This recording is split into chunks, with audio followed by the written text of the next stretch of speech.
Good morning. In this video, I will show you how I went about sculpting this slime character from the online game Ovipets.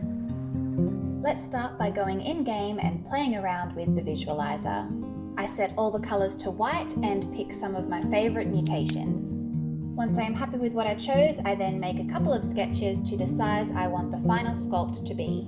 I will be using a foil ball to bulk out the inside of this sculpt. I will be sculpting with Cosclay because it handles fine, thin details without breaking, and I have these large glass cabochons for the eyes.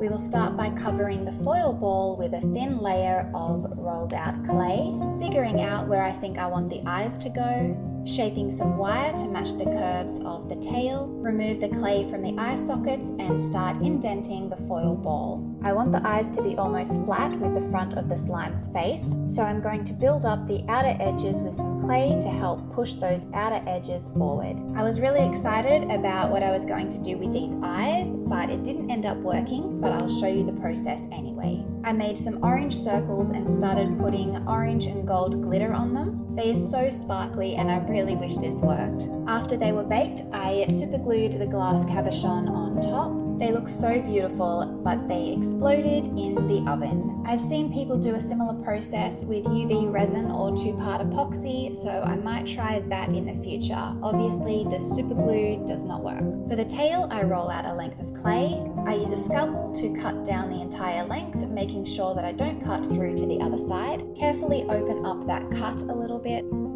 I then close that up over the wire tail. Once everything has been smoothed out, we can then move on to the furry parts of the tail. I make some rounded off triangle pieces, hold it in place to check for size, then use a needle tool for the lines. Keep laying the fur pieces along the tail. I put mine in the oven to bake every now and then just to make sure I don't ruin it. Keep looking back at your sketches or the visualizer and sculpt in the rest of the tail detail that you can see. Place the eyes into position, roll out a length of clay, lay that around the glass and blend that into the body. For the unicorn horn, I'm going to put a short length of wire through the center for some support. Roll out a nice long length of clay that is tapered on either end. Bring the ends together and start twisting to create the horn. Cut off the base. When you are happy with the size, use the needle tool to put a hole down the center of the horn. Carefully place it on the wire support. Moving on to the wings, roll out a thin sheet of clay. Lay the clay onto a tile and your sketch on top of that. I have already done one side, so I'm going to flip it over for the other side. Using a blunt needle tool, I trace over the sketch. The graphite pencil transferred onto the clay. I kind of like it, so I think I might try and do that again in the future. Cut around the perimeter of the wings with a scalpel. I then use a ball tool to soften up the edges a little. Using the blunt needle tool again to indent those details more, I fold some thin wire in half and just twist up that centerpiece a bit. Place a little bit of bacon bond along the top and bottom edge. I then lay the wire into position. While the two wings are in baking, I'm going to move on to the fins. Starting out with a circle and just stretch that out until you have your basic shape. Use the needle tool for the lines, soften up the edges with the ball tool, then use a small circle cutter to create that crescent shape at the top edge of the fin. I made a hole in the sides with the needle tool. I then pushed the wire of the wings into that. I add some clay to the back and the front of the wings attachment point, 2 small circles of clay for the mouth. Blend those in and bulk up the center of the face.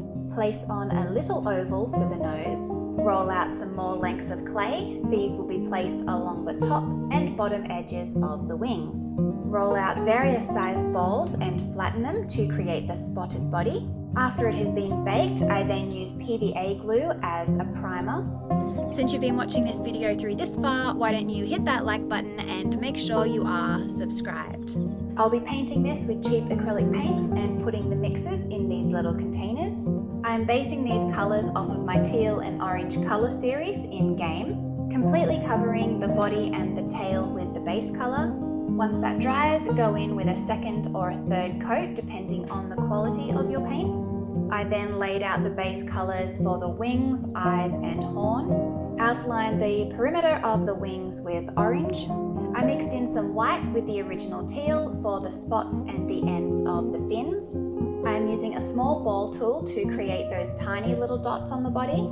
To create a shimmer for the eyes and wings, I mixed in yellow shimmer pigments, orange paint, and drying retardant. Painted that onto the eyes, wings, and one spiral of the unicorn horn. To bring out the shadows on the orange pieces, I am using a brown. I feel like a black would have been too harsh. I mixed in a little bit of black in with the original teal to create the shadows on the fins, around the spots, some of the tail, and on the nose. I'm going to do the same eyes that my slime project has.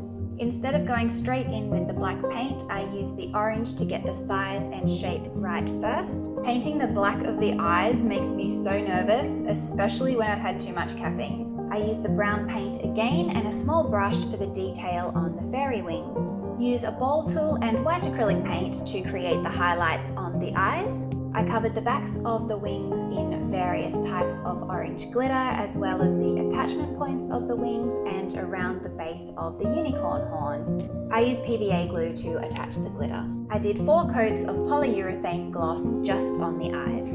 If you play Ovi Pets, let me know down below in the comment section how many mutations I chose for this sculpt. If you like this video or found it somewhat helpful, then give me a thumbs up. If you didn't, you can give me a thumbs down if you like, but either way, I hope to see you next time.